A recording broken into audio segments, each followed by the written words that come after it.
له كتب الفناء على كل الخلق وهو الباق، أن محمدا عبد الله ورسوله المتمم لصالح الأخلاق، لم يكن لعانا ولا سبابا ولا سخابا في الأسواق، خير من صلى وصام ولبى وركب البراق، وأول الساجدين تحت العرش يوم يكشف عن ساق، ترك فينا ما إن تمسكنا به أيقنا أن ما عندنا ينفد وما عند الله باق، فصلوات ربي وتسليماته عليه ما تعاقب الليل بالنهار والظلام بالإشراق.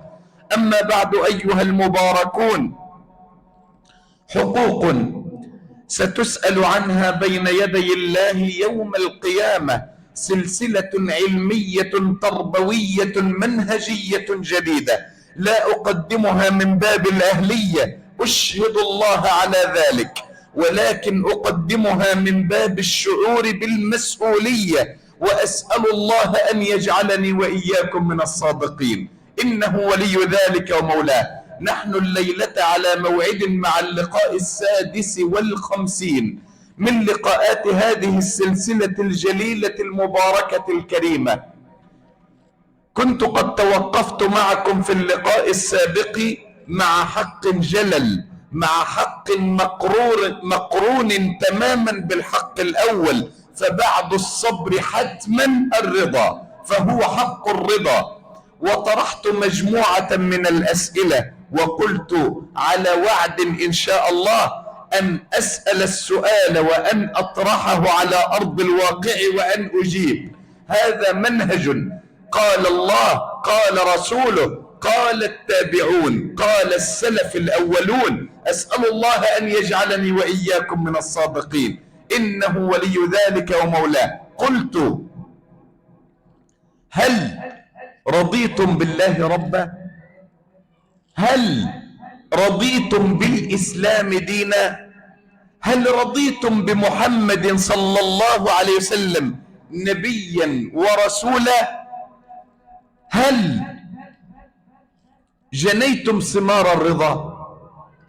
أسأل الله أن يجعلنا وإياكم من أهل الرضا، إنه ولي ذلك ومولاه. هل رضيتم بالله ربا؟ وقلت في اللقاء السابق في الجمعة الماضية، قلت: من رضي بالله ربا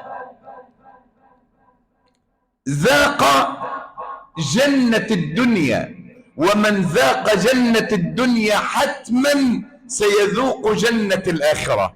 أسأل الله أن يجعلنا من أهل الجنتين، إنه ولي ذلك ومولاه. قلت: من رضي بالله ربا لا يجعل ربا مع الله عز وجل في حياته. قلت: من رضي بالله ربا علم يقينا أن الخالق والمدبر والوكيل هو الله. قلت: من رضي بالله ربا سأل رزقه من الرزاق وحده، لأن الله وحده هو الرزاق. قلت: من رضي بالله ربا علم يقينا أن الله هو المدبر للكون كله. قلت: من رضي بالله ربا ليس له إله غير الله، ما اتخذ إلهه هواه، وما اتخذ المال هواه، وما اتخذ الفرج إله، وما اتخذ البقرة إله، وما اتخذ العجل إله، وما اتخذ الشياطين إله، وما اتخذ أي شيء في الأرض إلها من دون الله. قل إن الأمر كله لله. هذا ما اتفقنا عليه في الجمعة الماضية.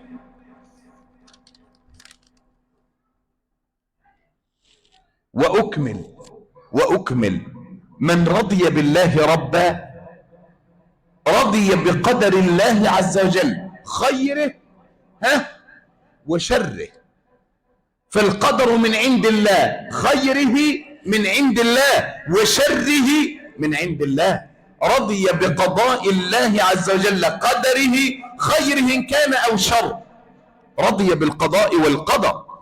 من رضي بالله ربا رضي بقضاء الله عز وجل، لم يتسخط إذا نزل به بلاء، هذا من رضي بالله ربا. عشان لما اسألك بعد كده هل رضيت بالله ربا، قيس نفسك بقى وبعد كده تقول لي ايوه رضيت بالله ربا، ام لا زلت لم ارضى بالله ربا. اذا انت تحتاج الى يقين، تحتاج ان ترضى بالله ربا. انا لا زلت اسالك، بل ان شئت فقل ان كنت صادقا اسال نفسي اولا، هل انا رضيت بالله ربا؟ اسال الله ان يجعلني واياكم من الراضين به ربا، انه ولي ذلك ومولاه. من رضي بالله ربا رضي بقضاء الله خيره وشره، لا يتسخط اذا نزل به بلاء، لا يشتكي الخالق للمخلوقين. هذا من رضي بالله ربا. من رضي بالله ربا اكتمل ايمانه، اكتمل ايمانه وازداد يقينه، لحديث الامام مسلم من حديث عمر بن الخطاب ان النبي صلى الله عليه وسلم قال: الإيمان أن تؤمن بالله وملائكته وكتبه ورسله واليوم الآخر والقدر خيره وشره.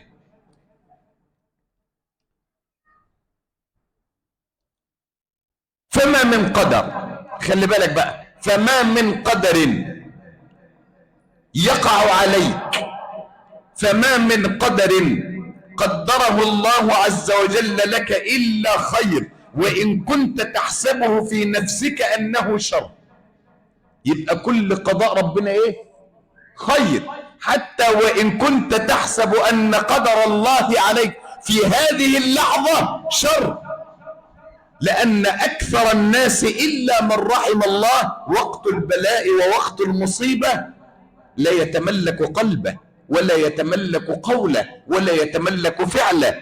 يجب وجوبا عليك أن تعلم يقينا أنه ما من قدر قدره الله لك إلا وهو الخير، وإن كنت تحسبه شرا فإنك لا تعلم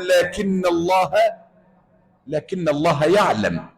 أنت لا تعلم أنه خير لك لكن الله يعلم. اسمع لربنا، شوف ربنا بيقول ايه: كتب عليكم القتال وهو شر لكم وهو كره لكم، وعسى أن تكرهوا شيئا وهو خير لكم، وعسى أن تحبوا شيئا وهو شر لكم. مين يعلم المسألة دي؟ والله يعلم وأنتم لا تعلمون. خلي بالك، يبقى وقت القدر خيرا كان أم شر من يعرفه؟ الله جل وتعالى. لذلك ترجم النبي صلى الله عليه وسلم هذه المسألة في كلمات جميلة للمؤمن، فقال النبي: عجبا لأمر المؤمن فإن أمره كله له خير. عجبا لأمر المؤمن فإن أمره كله له خير، إن أصابته سراء شكر فكان خير له، وإن أصابته ضراء صبر فكان خيرا له، وليس ذلك إلا للمؤمن. اللهم اجعلني وإياكم من المؤمنين حقا. كتب عليكم القتال وهو كره لكم، وعسى أن تكرهوا شيئا وهو خير لكم، وعسى أن تحبوا شيئا وهو شر لكم، والله يعلم وأنتم لا تعلمون. قال عمر بن الخطاب لأبي موسى: اعلم بأن الخير كله في الرضا. خلي بالك بقى، اعلم بأن الخير كله في الرضا، فإن استطعت أن ترضى فارضى، وإلا فاصبر. الله، شفت الصبر والرضا مقرونين مع بعض ازاي؟ أكرر، قال عمر لأبي موسى الأشعري، قال: اعلم بأن الخير كله في الرضا، فإن استطعت أن ترضى فارضى، وإلا فاصبر واحتسب. هذا قول عمر. قال ميمون بن مهران: من لم يرضى بالقضاء، اسمع بالله، من لم يرضى بالقضاء فليس لحمه من دواء. وصفه بمرض الحمى.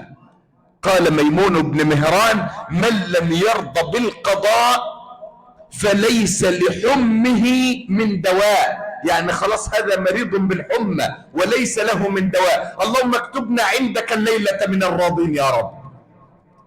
من لم يرضى بالقضاء فليس لحمه من دواء.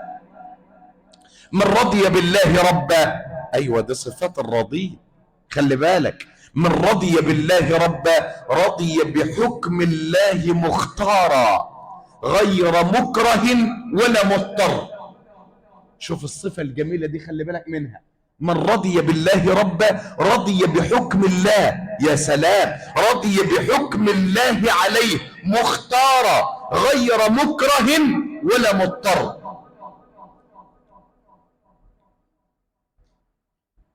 تسمع لربنا؟ مش عايز تسمع لربنا؟ شوف ربنا بيقول ايه: انما كان قول المؤمنين اذا دعوا الى الله ورسوله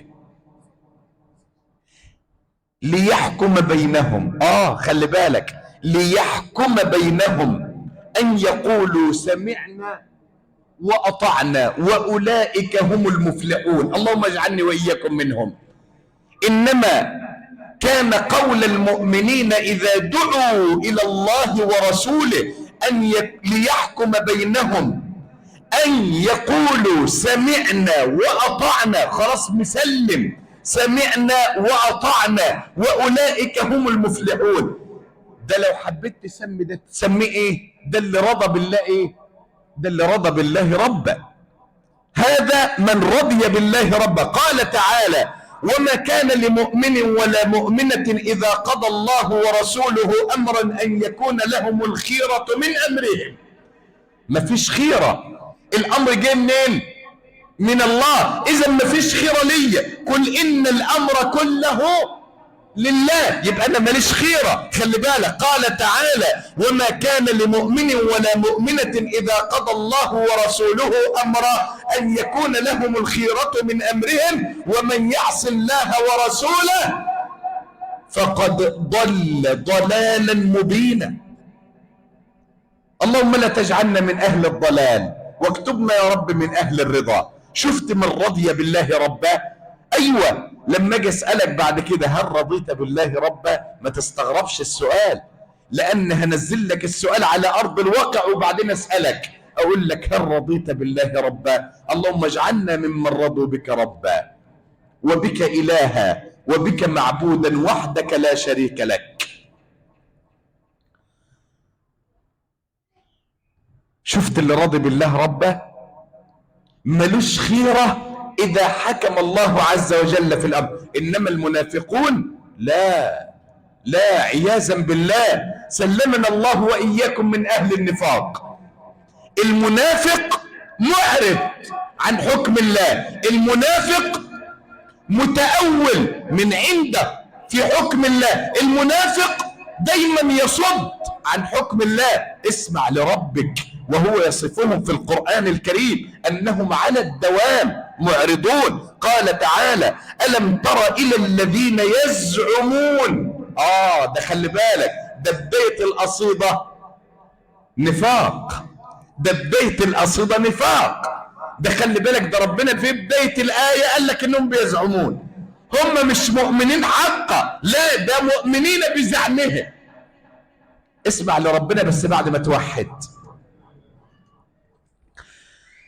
قال تعالى: ألم تر إلى الذين يزعمون أنهم آمنوا بما أنزل إليك وما أنزل من قبلك. خلي بالك، ده احنا مش مؤمنين باللي أنزل عليك بس يا محمد، لا، ده احنا مؤمنين بكل الرسل والأنبياء. لكن خلاص الكلام ما عادش يجيب نتيجة، لأن ربنا في بداية الآية بينكم على حقيقتكم. اسمع لربنا: ألم تر إلى الذين يزعمون. أي كلام بعد كده يجي، لا، ده ربنا سابق بالأوان من قبل أن تخلقوا أنتم، فقد بين خلقتكم وهيئتكم ومعتقدكم. فقال ربنا: ألم تر إلى الذين يزعمون أنهم آمنوا بما أنزل إليك وما أنزل من قبلك يريدون أن يتحاكموا إلى الطاغوت وقد أمروا أن يكفروا به. هم عايزين يحكموا الطواغيت، لا يريدون ولا يعتقدون ولا يذعنون لحكم الله. خلي بالك، يريدون أن يتحاكموا إلى الطاغوت وقد أمروا أن يكفروا به، ويريد الشيطان أن يضلهم ضلالا بعيدا. خلي بالك، وإذا قيل لهم تعالوا، اسمع لربنا، وإذا قيل لهم تعالوا، وإذا قيل لهم تعالوا إلى ما أنزل الله وإلى الرسول رأيت، اسمع لربنا، رأيت المنافقين. يا سلام، كل اللي عدى ده ربنا بيقول لك هم دول. رأيت المنافقين يصدون عنك صدودا، يصدون عن حكم الله، يصدون عن حكم رسول الله صلى الله عليه وسلم. هم المنافقون، هم المنافقون، وهذا وصفهم في القرآن الكريم من ربنا جل وتعالى. من رضي بالله ربا رضي بحكم الله عز وجل على الدوام، سلم تسليما لحكم الله تبارك وتعالى. قال تعالى: فلا وربك لا يؤمنون، فلا وربك لا يؤمنون حتى يحكموك فيما شجر بينهم ثم لا يجدوا في أنفسهم حرجا مما قضيت ويسلموا تسليما. يا سلام، شفت بقى لما أسألك وأقول لك هل رضيت بالله ربا، ما تستغربش السؤال؟ لا لا لا لا لا، أنا بعد الليلة دي مش هستغرب السؤال. هل رضيت بالله ربا؟ اللي رضي بالله ربا سلم تسليما لحكم الله، أدعا لحكم الله، انقادا انقيادا، مختار غير مضطر ولا مكره لحكم الله عز وجل. فلا وربك لا يؤمنون حتى يحكموك فيما شجر بينهم ثم لا يجدوا في أنفسهم حرجا مما قضيت ويسلموا تسليما. الإمام ابن القيم قال كلام ذهب، أي والله قال كلام ذهب في تفسير هذه الآية. قال الإمام ابن القيم: التحاكم إلى الله مقام الإسلام. أقرأ الآية تانية عشان تبقى واخد بالك من الربط، خلي بالك. قال تعالى: فلا وربك لا يؤمنون حتى يحكموك فيما شجر بينهم ثم لا يجدوا في أنفسهم حرج مما قضيت ويسلموا تسليما. قال الإمام ابن القيم: التحاكم إلى الله مقام الإسلام، وعدم الحرج في الصدر لقضاء الله مقام الإيمان، والتسليم والرضا المطلق في القلب مقام الإحسان. يا سلام لما تجمع الإسلام والإيمان والإحسان في آية واحدة. بعد كده أجي أسألك أقول لك هل رضيت بالله ربا؟ تقول لي أي والله رضيت بالله ربا. اللهم ارضى عنا يا رب العالمين. تيجي بقى نسأل السؤال الثاني. كفاية بقى على الأولاني كده، أنا قلت لك هل رضيت بالله رب؟ قلت أيوة الحمد لله أنا كده رضيت بالله ربا. تعال أسألك هل رضيت بالإسلام دينا؟ يا سلام،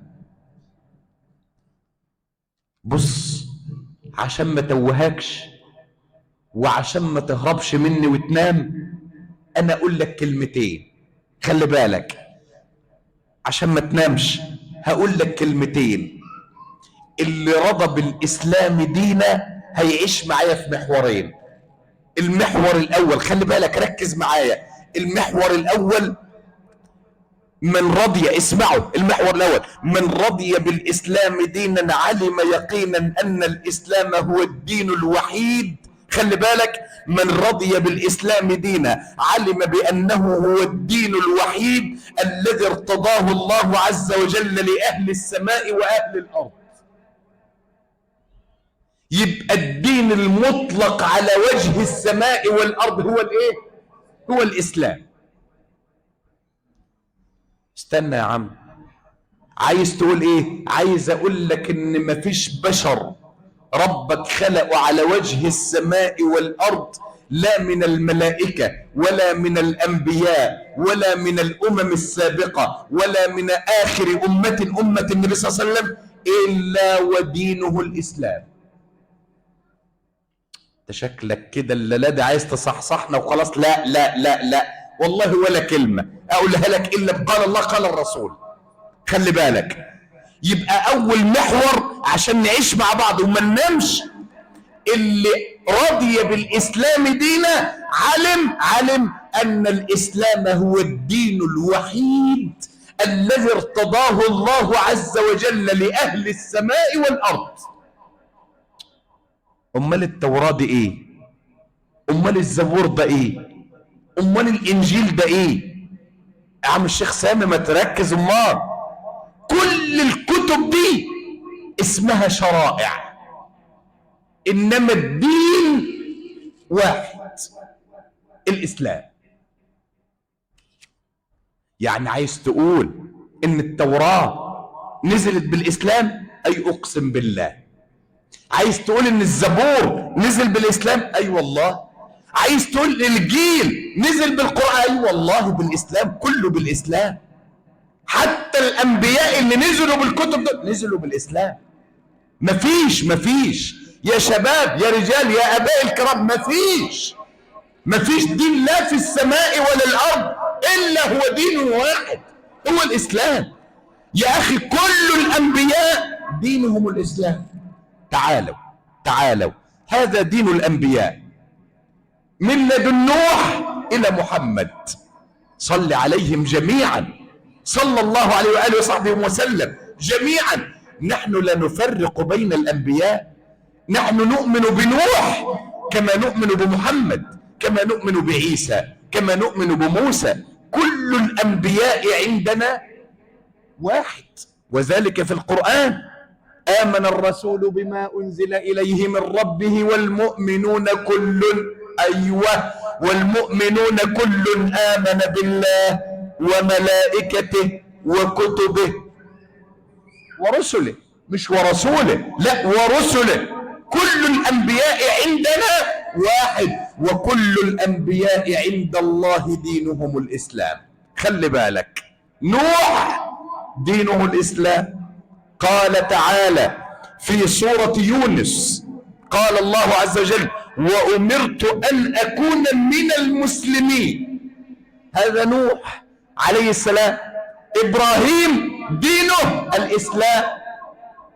أول آية: وإذ يرفع إبراهيم القواعد من البيت، الآيات. ثم قال الله عز وجل لسان إبراهيم: ربنا واجعلنا مسلم، يعني مين؟ إبراهيم وإسماعيل. ربنا واجعلنا مسلمين لك ومن ذريتنا أمة مسلمة وأرنا مناسكنا وتب علينا. الآيات.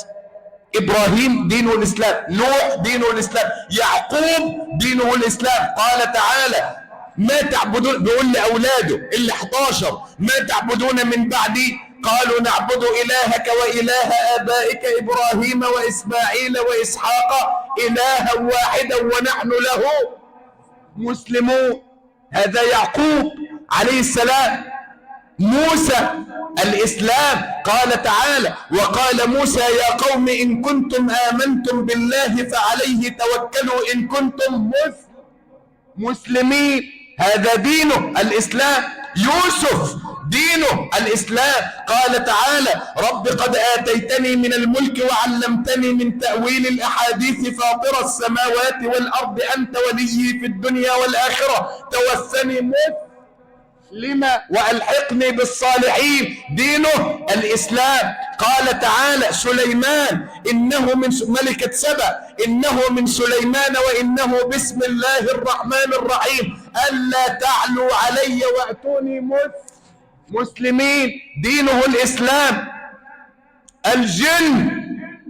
الجن المؤمن دينه الإسلام. قال تعالى في سورة الجن: وإنا منا المسلمون ومنا القاسطون فمن أسلم فأولئك تحروا رشدا وأما القاسطون فكانوا لجهنم حطبا وأن لو استقاموا على الطريقة لأسقيناهم. الآيات.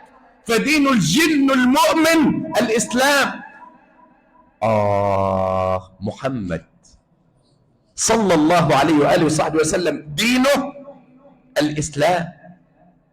قال تعالى: اليوم أكملت لكم دينكم وأتممت عليكم نعمتي ورضيت لكم الإسلام دينا. فدين محمد صلى الله عليه وسلم لبنة التمام ومسك الختام، دينه الإسلام.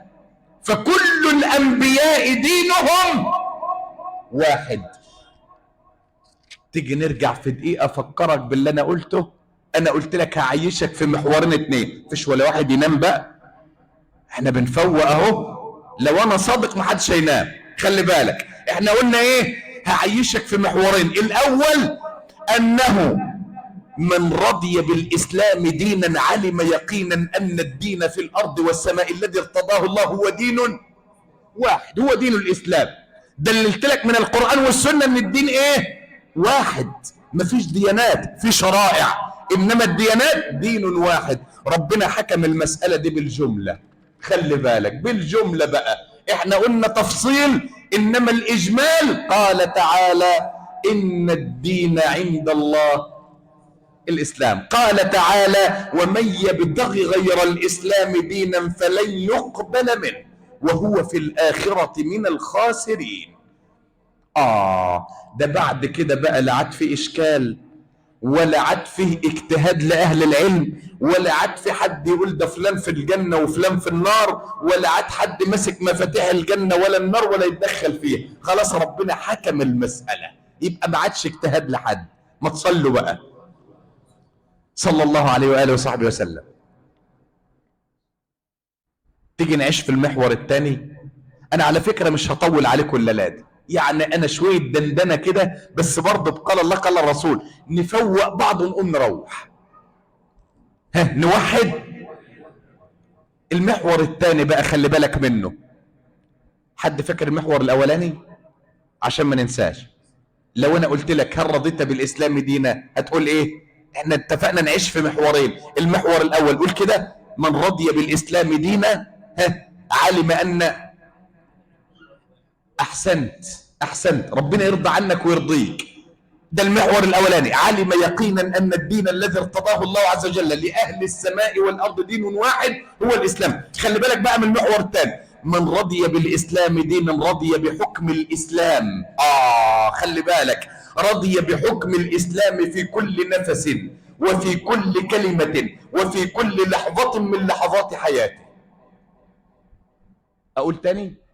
أقولها تاني عشان تثبت في القلب والعقل. خلي بالك، المحور الثاني: من رضي بالإسلام دينا رضي بحكم الإسلام في كل نفس وفي كل كلمة وفي كل لحظة من لحظات حياته. يبقى الإسلام ده له حكم. له حكم فيا، له حكم فيك. خلي بالك، له حكم فيما يلي. اسمع، للدين للإسلام حكم فيما يلي. الإسلام له حكم في أكلك، له حكم في شربك، له حكم في نومك، له حكم في جماعك، له حكم في حبك، له حكم في بغضك، له حكم في عطائك، له حكم في منعك، له حكم في عبادتك، له حكم في صلاتك، له حكم في صيامك، له حكم في حجك، له حكم في صدقتك، له حكم في زيك، له حكم في قصة شعرك، له حكم في رنة هاتفك، له حكم في زي امرأتك، له حكم في زي ابنتك، له حكم في زي ولدك، له حكم في كل شيء. بتتكلم كده ليه؟ عشان انا مسلم. قصيت شعرك كده ليه؟ عشان انا مسلم. انت لبست كده ليه؟ عشان انا مسلم. انت صليت كده ليه؟ عشان انا مسلم. انت صمت كده ليه؟ عشان انا مسلم. انت انا مسلم. يبقى حكم الاسلام في كل لحظة. ارجع اكرر اقول لك: من رضي بالاسلام دينا رضي بحكم الاسلام في كل نفس وفي كل كلمة وفي كل لحظة من لحظات حياته. في اللي انا عديته ده كله الاسلام متحكم فيه. ارجع اقول لك: هل رضيت بالاسلام دينا؟ انت مع نفسك بقى تقول لي رضيت بالاسلام دينا ام لازلت احتاج الى اليقين حتى ارضى بالاسلام دينا. طب واللي ما رضاش، اللي ما رضاش بالاسلام دينا ملوش شوية صفات عندك كده عشان لو انا واقع في واحدة اعدلها المعوجة، ابدا اعدلها ابينها؟ ايوه خلي بالك عشان نختم ما نبقاش رخمة بقى. خلي بالك، ليس راض بالاسلام دينا من اكل الربا. هتقول بالكلام وتخالف الافعال تبقى منافق. يبقى عشان ننزل الكلام على ارض الواقع تعال نسمع. خلي بالك، ليس راض بالاسلام دينا من اكل الربا، ليس راض بالاسلام دينا من عاش يتخبط في حنادس الظلام بين البغايا والزواني والزانيات. خلي بالك، ليس راض بالاسلام دينا من شرب الخمر ولا يرضى الاقلاع عنه. ليس راض بالاسلام دينا من اطلق امرأته وبناته الى اللحظة عرايا على شواطئ البحار. ليس راض بالاسلام دينا. ليس راض بالاسلام دينا من اكل اموال الناس بالباطل. ليس راض بالاسلام دينا. بقت فاكهة العصر دلوقت هات فلوسك اشغلها. بقى انت هتشغلها؟ ايوه هشغلها، وهديك على 1000 مش اقل من 25%. يا سلام، يعني على 1250 جنيه. ايوه ده الكلام ده في قد ايه في الشهر؟ يعني هتديني على المليون 2500. ايوه في قد ايه في الشهر؟ لا يا عم انا عندي 3000. يا راجل بقى انت هتتاجر في ايه؟ مالكش دعوه، هتاجر في النسوان انا حر، المهم انا اديك 3000 في الشهر. وبعدين بعد شهرين 2 نسمع عن المستريح، وبقى في كل بلد مستريح، وبقى في كل قرية مستريح.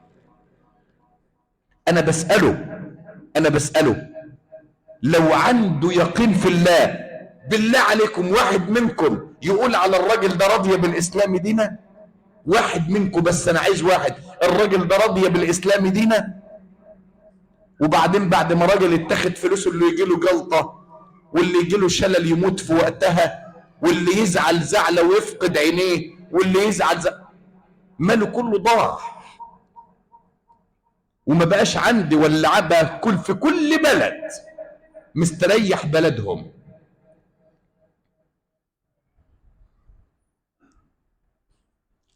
هل ده رضي بالاسلام دينا؟